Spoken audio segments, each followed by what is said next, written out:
네, 안녕하세요. 퍼즈입니다. 요번에 준비한 강의는 불장 대비 강의입니다. 불장 대비. 지금 상황 자체는 이제 불장으로, 그러니까 상승장으로 갔다가 잠깐 하락장을 거쳤다가 다시 갈 것인가, 안 그러면 하락장을 겪지 않고 다시 지지받고 올라갈 것인가, 중요한 기로에 서 있는데, 그런 것과 상관없이 어쨌든 불장이 온다는 사실은 변함이 없습니다. 그리고 앞으로는 하락보다 상승을 바라봐야 되는 시선 또한 맞고요. 그래서 여러분들한테 한번 2019년 한 해 동안 상승도 한번 겪고 하락도 한번 겪었으니까 이 상승과 하락이 앞으로 여러분들이 겪게 될 축소판이라고 생각하시면 돼요. 축소판이라고 생각하시고 앞으로 이것보다 훨씬 더 큰 불장, 훨씬 더 큰 하락장 있을 거예요. 거기서 우리가 어떻게 대응하느냐, 그리고 앞으로는 불장에 대비해서 어떻게 해야 될 것인지, 뭘 해야 좋은지에 대한 강의를 제가 준비했다고 생각하시면 됩니다. 투자 초보자들이라고 해놨지만 사실 그런 것과는 상관없이 아무나 보셔도 돼요. 아무나 보셔도 되고, 다만 투자 초보자라고 얘기한 건 뭐냐면 초보자들도 볼 수 있다, 이런 의미라고 생각하시면 됩니다. 차트에 관한 얘기는 거의 안 할 거거든요. 그래서 요런 측면으로 생각을 해주시면 좋을 것 같고, 구체적인 내용은 이제 목차 보면서 다시 말씀드리도록 하겠습니다. 불장이 오면 여러분들이 제일 경계해야 되는 게 뭐냐면 찌라시성 뉴스에 제일 경계를 많이 해야 됩니다. 해서 그런 뉴스에 최대한 휘둘리지 않아야 돼요. 네, 해서 악재라고 해서 떨어졌다니 이게 진짜 악재 맞나? 호재라고 해서 올랐는데 이게 진짜 호재 맞나? 진짜 호재, 가짜 호재가 있는데 이런 것들을 여러분들이 구분할 줄 알아야 된다, 이런 얘기입니다. 그래서 이런 거에 대한 얘기를 할 거고, 사실 생각보다 그러한 게 명확합니다. 어떻게 구분하는지 명확하기 때문에 이런 거에 대해서 말씀드리고, 앞으로 불장이 오면서 이런 악재도 있고 이런 호재도 있을 거예요. 그래서 그런 걸 보고 여러분들이 이건 충분히 예상했던 악재, 이건 얘가 충분히 예상했던 호재, 이런 식으로 생각하시고 시장이나 뉴스에 그렇게 휘둘리지 마시길 바랍니다. 그리고 결국에는 여러분들이 원하는 자리에서 꼭 빠져나오시길 바래요. 그게 이제 1강부터 4강까지 해서 진짜 호재랑 가짜 호재, 이런 진짜와 가짜를 구분하는 방법에 대해서 알려드릴 거고, 그 다음에 예측 가능한 대형 호재 3가지에 대해서 언급드리고, 그 다음에 예측 가능한 대형 악재 3가지, 호재 3가지, 악재 3가지 이렇게 알려드리고, 그 다음에는 켈리 법칙이라고 재밌는 이론, 재밌는 법칙이 있어요. 이제 그거를 활용해서 여러분들한테 이거 막상 이거대로 하라, 이런 게 아니고 이런 걸 활용해서 어떤 식으로 여러분들이 시대를 조절하는지에 대해서 언급할 거예요. 뭔 말인지 아시겠죠? 그래서 잘 맞추는데 여기서 여기까지 올라간다고 했는데 잘 맞추던데, 그럼 내 전재산 몰빵 혹은 마진까지 다 끌어다 해가지고 곱하기 100배, 이러면 안 된다는 거에 대한 얘기를 제가 언급을 드릴 겁니다. 그래서 여러분들이 시드를 어떤 식으로 분배하면 좋을지에 대해서 언급을 해드릴 거예요. 2019년 동안 상승했고 하락했잖아요. 근데 상승하고 하락했고, 그 다음에 여전히 비트코인은 저점 대비 2배 이상 올라와 있는 상태지만, 하락장을 심하게 겪었지만 저점 대비해서 2배 이상 올라와 있는 상태예요. 3,000대까지, 3,000달러 때까지 떨어졌다가 지금 한번 오르고 떨어진 게 6,000달러 혹은 7,000달러 이 정도의 수준이에요. 그래서 어쨌든 저점 대비 2배 올랐음에도 불구하고 자기 자산은 훨씬 줄어드신 분들이 많아요. 근데 그런 분들이 대부분 시드 조절을 못했기 때문이에요. 시드 조절. 그래서 막 오르는데 제가 시드 조절하세요, 혹은 좀 장기적으로 몇 달씩 보고 매수하세요 라고 말씀드려도 더 오르는데 이러다 안 떨어지는 거 아니야 하고 콱 들어가가지고 콱 물려버리는 경우가 진짜 많습니다. 그래서 여러분들한테 시드를 어느 정도 넣어야지 맞는지, 이런 거에 대해서 언급을 꼭 드려야겠다라고 생각을 하고 이런 강의를 준비했습니다. 네. 자, 우선 호재와 악재에 대해서 먼저 얘기를 할게요. 호재, 악재. 자, 호재가 뭔지는 아시죠? 호재 뭐예요? 호재 혹시 뭔지 아세요? 호재라는 말의 뜻은 뭔지 아시죠? 모르시나? 호재라는 말의 뜻이 뭔지 알아요? 대부분 아시겠죠? 이걸 설명해 드릴 필요까지 없을 것 같고, 호재라는 거는 좋은 뉴스거리예요. 좋은 거라고 생각하시면 될 것 같고, 그러니까 뉴스가 나오는데 이거 호재다 그러면 이것 때문에 오를 가능성이 높은 거, 혹은 가격이 올랐는데 왜 올랐냐라고 물었을 때 이런 일들이 있었다, 이런 걸 호재라고 하고, 악재는 반대되는 개념이라고 생각하시면 돼요. 근데 여기서 진짜 호재가 있고 가짜 호재가 있습니다. 그래서 가짜 호재 같은 경우는 퍼드성, 이런 식인 건데, 이거 쉽게 말하면 올라간다 했는데 올라가는 게 아니고 팍 떨고, 그러니까 이런 식을 이제 가짜 호재 혹은 퍼드성 소문이라고 얘기합니다만, 이런 거에 대해서 이제 언급을 드릴 거예요. 먼저 요거를 아시면 돼요. 가격은 어떻게 형성되는가? 가격은 어떻게 형성될까요, 여러분들? 이거에 대한 이제 재밌는 얘기가 있는데, 저만 재밌을 수도 있는데 한번 들어보시면, 여러분, 제가 여러분들 질문 하나 할게요. 자, 여러분들한테 이 펜, 이거 펜은 아닌데 솔직히 말하면 여기에 이제 터치하는 그건데 펜이라고 생각하시고 이걸 제가 여러분 딱 주고 여러분 이거 가격 한번 측정해봐. 보세요. 가격 한번 측정해보세요. 이거 얼마에 팔 거예요? 라고 하면 여러분들 이거 만드는 사람이야. 이거 만드는 사람이어가지고 이 소비자가를 얼마로 할 건지 납품가 말고 소비자가 납품가 말고 소비자가를 얼마나 할 건지 여러분 딱 정해야 돼요. 그럼 여러분들 어떻게 정할 거예요? 제가 시간을 한 2, 3초 드릴 테니까 일시정지 요거 딱 해놓으시고 한번 생각을 한번 해보세요. 그냥 들으려고 하지 말고 일시정지 하시라고요. 지금 일시정지 하시고 내가 가격을 어떻게 측정할까를 한번 생각을 한번 해보세요. 자, 지금 일시정지 딱 하시고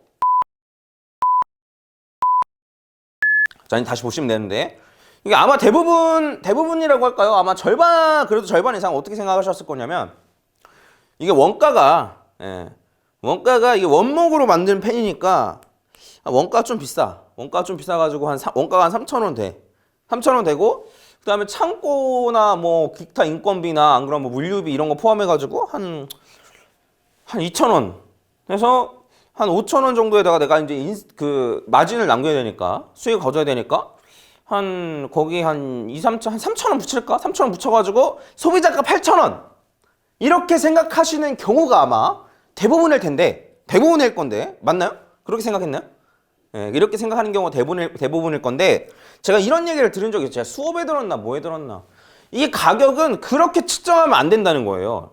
어떻게 측정하냐면 여러분들의 입장에서 만드는 여러분들의 입장은 하나도 안 중요해. 그냥 갖다 버리면 돼요. 여러분들 입장은 그냥 원가가 어떻고 이런 거 갖다 버리면 돼요. 갖다 버리고 어떻게 측정하냐면 소비자가 사려는 사람이 딱 들어와가지고 딱 이 펜이 딱 걸려있는 거 봤어요. 뭐 문구류 파는 데 갔는데 펜이 딱 걸려있고 여기에 얼마가 써져 있어야지 살까 말까 고민할까 요 가격이 이거의 소비자가라는 거예요. 이거 뭔 말인지 이해 가세요? 여러분 원가가 뭐 어떻고 물류비가 어떻고 뭐 마진은 얼마나 이거 하나도 안 중요하고 딱 걸려있는 요 펜 딱 소비자가 살려는 사람 딱 봤을 때 이거 살까 말까 야 이게 8,000원이야? 그럼 안 사. 그러면 이게 8,000원이 아니라는 거예요. 뭔 말인지 아시겠죠? 이게 원가가 그 물건 만드는 데 3,000원 들고 뭐 물류비나 이런 거 해서 합쳐가지고 5,000원 들었지만 한 5,000원쯤 걸어놔야지 살까 말까 고민한다. 이게 그 소비자가라는 거예요. 여러분들 마진 붙이지 말고 팔아야 된다는 거예요. 그러면 뭔 말인지 이해 가세요 이게? 뭔 말인지 이해 가셨어요? 그러니까 이게 원가가 얼마나 되느냐 하나도 중요하지 않고 이 가격이 형성되는 게 왜 어떻게 형성되냐면 딱 보고 소비자가 살까 말까 하는 그러니까 명품이 팔리고 비싼 것도 팔리고 비싸지만 뭐한 것도 팔리고 이런 게 다 이러한 거예요. 이러한 거. 가격은 이런 거에 의해서 형성된단 말이에요. 뭔 말인지 아시겠죠? 원가나 이런 거에 대해서 형성되지 않는단 말이에요. 근데 이게 사실 생각해보면 심플해요. 그냥 이거예요. 자, 여러분 이거 보신 적 있죠? 보신 적 있을 거야. 안 보신 적은 없을 거야. 가격 결정 메커니즘에서 이게 수요 곡선, 공급 곡선 해가지고 이게 수요 공급량 뭐 다 표시한 게 아니고 수요 따로 공급이에요. 해서 이런 거 기억나실 거예요. 수요가 많아. 그럼 수요가 많아지면 수요 곡선이 이렇게 옆으로 이동하죠. 수요가 많으니까. 그쵸? 그러면 가격이 여기서 형성되는 거예요. 그래서 이렇게 돼가지고 이게 P 다시해서 가격이 이렇게 오른다. 요 얘기입니다. 뭔 말인지 아시겠죠? 뭔 말인지 아시겠어요? 네. 해서 아까 전에 말했듯이 살까 말까 고민하는 게 다 이런 걸로 결정이 되는 거예요. 명품은 왜 비싸도 왜 사요? 수요가 많으니까. 왜 수요가 많으니까 공급되는 것보다 수요가 많으니까 비싸도 사는 거예요. 이게 다 심리가 반영돼 있는 거란 말이에요. 뭔 말인지 아시겠죠? 그러니까 심플하게 여러분들이 원가가 어떻고 뭐가 어떻고 이런 거 신경 쓸 필요 하나 없이 가격은 요걸로 결정이 된다라고 생각하시면 됩니다. 자, 가격이 올라가려면 방금 설명드렸듯이 이렇게 수요가 늘어나거나 그게 아니라면 공급 곡선이 이런 식으로 공급이 줄어들어서 공급 곡선이 이렇게 돼요. 그러면 여기로 가격이 형성되는 거잖아요. 기존의 요 수요 곡선이랑 요거랑 가격이 올라가는 호재라고 생각하는 거는 단순하게 수요가 늘어나거나 공급이 줄어들거나 이게 호재예요. 이해 가세요? 요것만이 호재예요. 요것만이 제대로 된 진짜 호재라는 거죠. 뭔 말인지 아시겠죠? 그럼 반대로 악재는 수요가 줄어들어. 수요가 이런 식으로 줄어든단 말이에요. 그러면 여기서 만나잖아요. 그렇죠? 그러면 이렇게 돼가지고 이게 P 다시 가격이 줄어들잖아요. 이렇게. 뭔 말인지 아시겠죠? 그래서 수요가 줄어들거나 공급이 늘어나거나 이러면 악재다라고 생각하시면 됩니다. 뭔 말인지 이해 가셨어요? 여기까지 어렵지 않죠? 어렵나? 네, 여기까지 어렵지 않죠? 자, 그러면 자, 정리를 하면 코인 시장 같은 경우에 코인 시장이 이렇게 있단 말이에요. 코인 시장이 이렇게 있어요.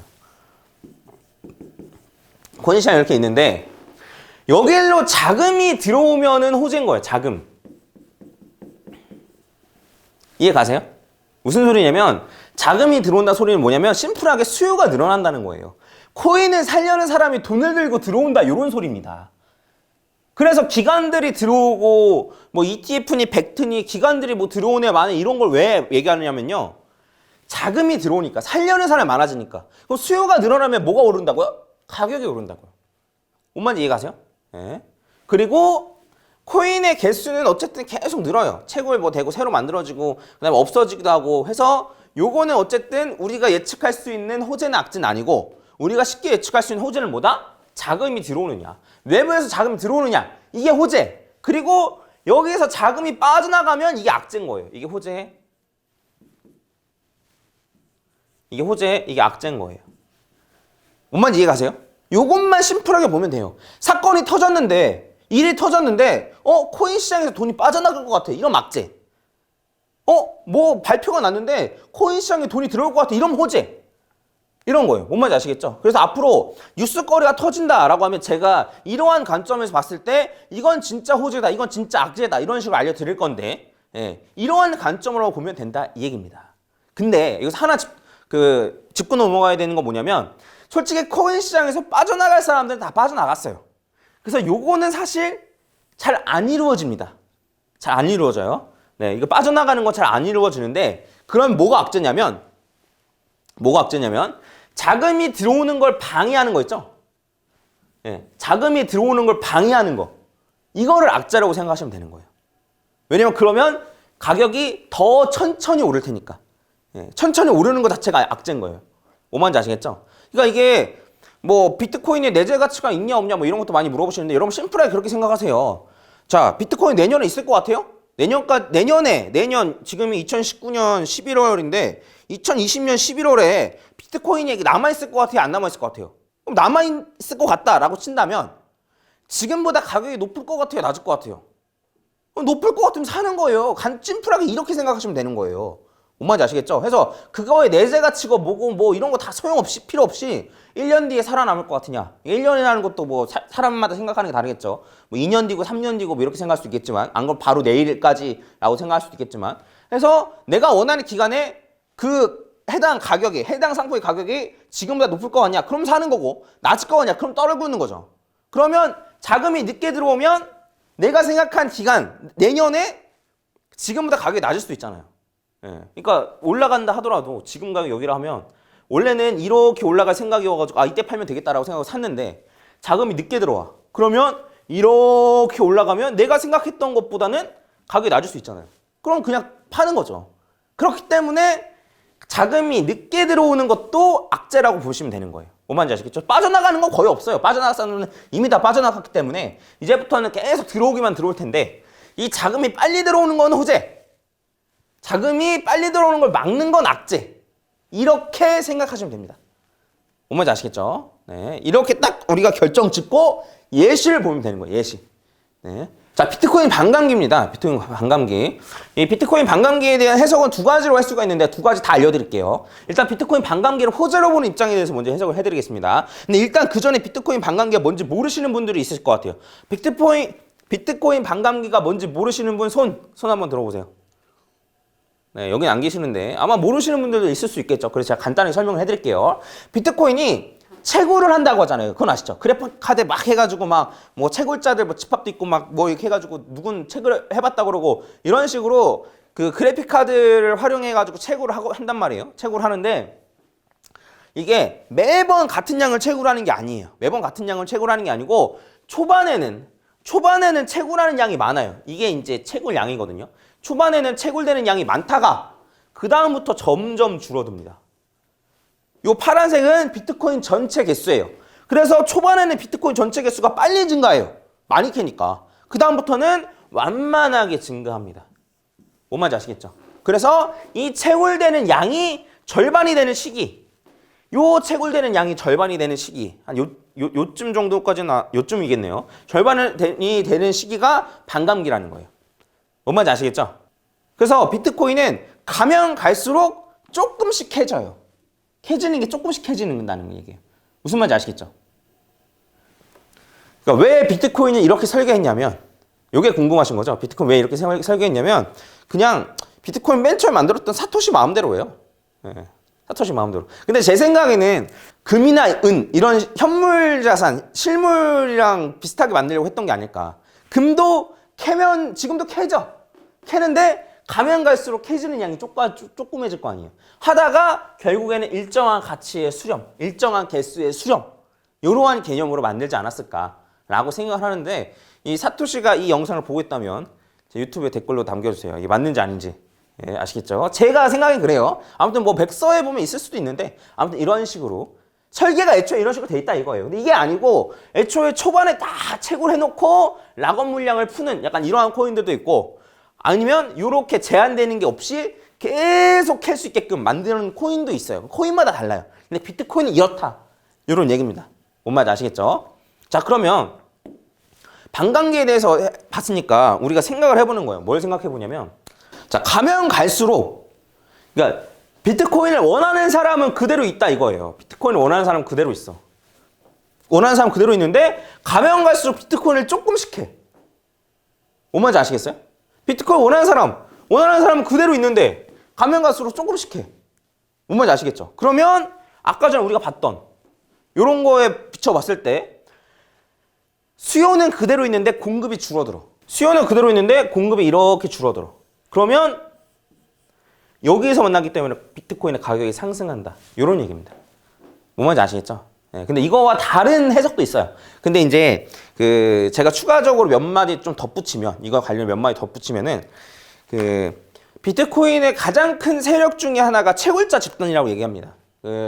우지안이 가지고 있는 비트메인이나, 그 다음에 요번에 뭐 나스닥에 상장한다 그랬나, 어디 상장한다 그랬나 해가지고 뭐 세계 2위 채굴업체가 무슨 뭐 상장한다 그래가지고 뭐 이렇다는 얘기도 있어요. 그래서 어쨌든 그 채굴자 집단들이 큰손이라는 얘기들이 있어요. 큰손이라는 얘기들이 있는데, 걔네 입장에서 그거예요. 뭐냐면, 예전에는 비트코인 하나 캐는데 예를 들어 100만 원이 들었어.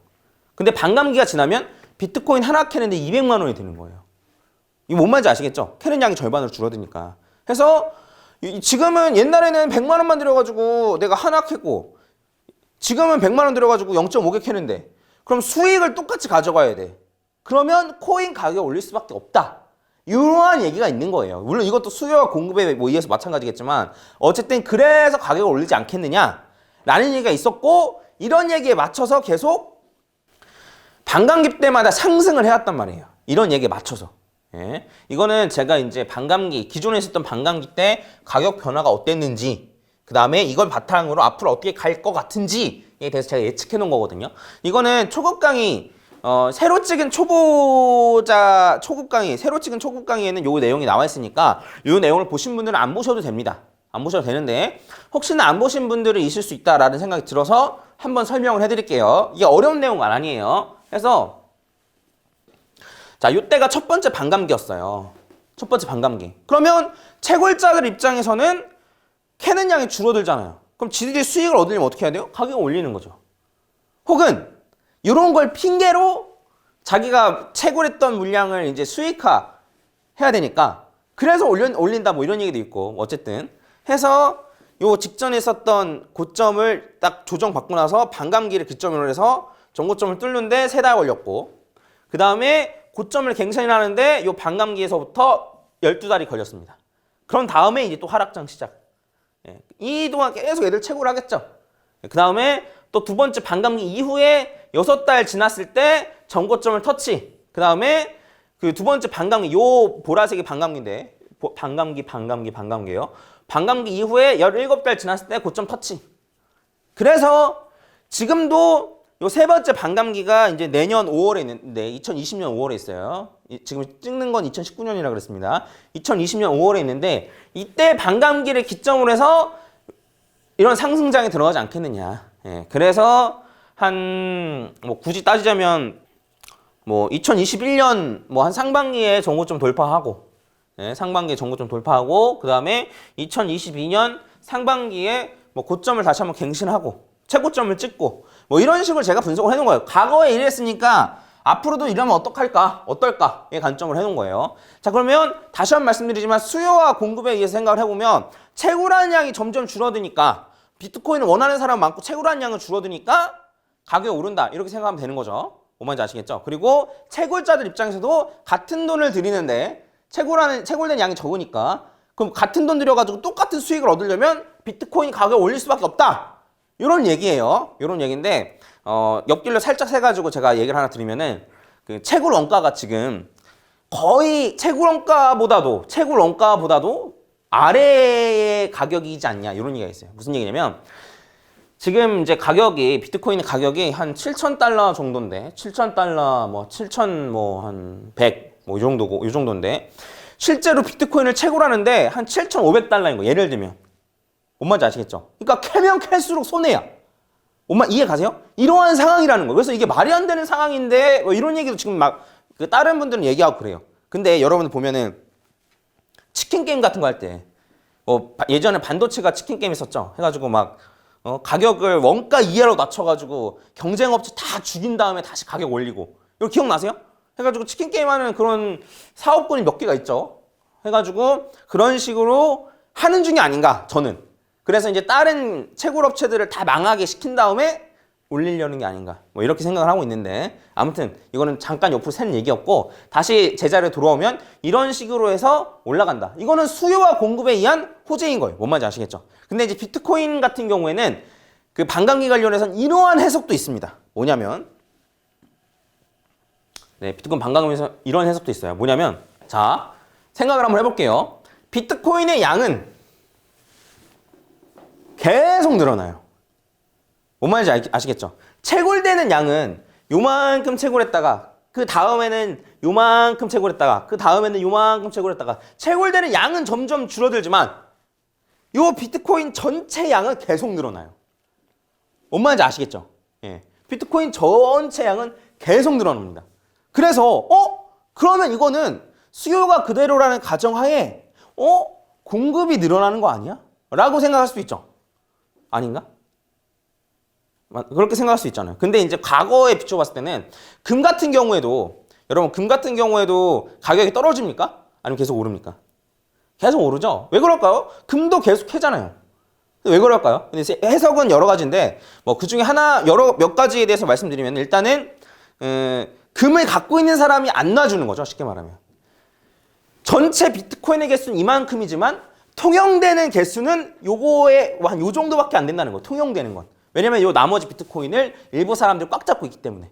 그래서 요 통용되는 거 양 자체는 네, 어쨌든 계속 줄어들거나 요 위에 있는 사람들이 사거나 이런 식으로 되기 때문에 통용되는 양으로 봤을 때는 공급이 늘어나는 건 아니다. 뭐 이러한 얘기도 있고. 그리고 그런 것과는 별개로 비트코인이 조금씩 늘어나는 거에 비해 수요가 엄청 커진다. 라고 하면 이건 어쨌든 그 공급이 늘어나도 수요가 훨씬 더 많이 늘어나니까 이 경우에도 가격이 오른다. 이렇게 볼 수가 있는 거예요. 요거에 대한 얘기는 나중에 뒤에 호재랑 악재 다룰 때 구체적인 예시를 들어서 설명드릴게요. 금이 딱 이렇거든요. 금. 네, 금도 딱 ETF가 만들어지고 나서 가격이 폭등했어요. 네, 이게 어쨌든 금이 채굴이 계속 되지만 금이 계속 지금도 금강에서 금 캐잖아요. 채굴이 계속 되지만 금을 사려는 사람이 훨씬 더 많아져서 폭등하는 경우. 네. 이런 거로 생각하시면 돼요. 그래서 여러분들 말씀드리고 싶었던 거는 어쨌든 수요와 공급에 의해서 맞춰지는 거다. 네. 반감기도 그러한 면에서 호재라는 거지. 단순히 비트코인을 조금 캐니까 호재? 근데 왜 조금 캐는데 왜 호재인 거지? 요거를 아셔야 된다는 거예요, 여러분들. 뭔 말인지 아시겠죠? 요거가 중요하다는 거예요. 자, 요런 것도 있어요. 리플 스웰 들어보신 분? 리플 투자자라면 무조건 들어봤을 거예요. 안 들어보셨어요? 리플 스웰이 뭐냐면 리플이라는 코인이 있어요. 시총 3위의 코인이 있는데 걔네 같은 경우에는 특정 회사에서 사실 운영을 하는 코인입니다. 이제 그런 회사들이 많아요. 그런 코인들이 많아요. 특정 회사에서 운영하는 코인인데 그래서 얘네 같은 경우에는 1년에 한 번씩 성대한 행사를 열어요. 미덥 같은 행사를 열어요. 그래서 우리 열심히 잘하고 있습니다. 보세요. 우리 했습니다 하면서 어떤 거라 생각하시면 되냐면 블리즈컨이나 이런 걸 게임 회사에서 1년에 한 번씩 해가지고 우리가 이런 게임을 준비하고 있습니다. 이런 식으로 하듯이 약간 그런 행사라고 생각하시면 돼요. 그래서 리플 스웰이 있을 때마다 작년, 재작년 같은 경우에는 폭발적으로 가격이 상승했었어요. 네, 폭발적으로 가격이 상승했었어요. 상승했었었는데 그래서 이번에도 제가 쓴 거 아닙니다. 제가 쓴 거 아니고 암호화폐 애널리스트 리플 가격 곧 폭발할 것, 스웰 컨퍼런스 촉매 가능성, 스웰 때문에 오를 가능성이 높겠다라고 한 거예요. 뭔 말인지 아시겠죠? 이거 관련해서는 제가 언급했던 게 있는데 그거부터 먼저 영상 볼게요. 이 정도 참고하시면 될 것 같아요. 아까 전에 리플이 스웰 끝나고 나서 오를까요? 라고 물어보셨는데 저는 뭐 스웰이 끝나고 더 오를 수도 있지 않을까? 저는 이렇게 생각해요. 그러니까 저는 스웰에 대해서 약간 부정적인 게 지금 스웰이면 무조건 계속 오를까? 스웰 직전에 무조건 오르긴 오를까? 이런 생각을 다들 하시잖아요. 그러니까 오르지 않을까? 스웰이 내가 물려있는 리플 청산할 절호의 기회가 아닐까?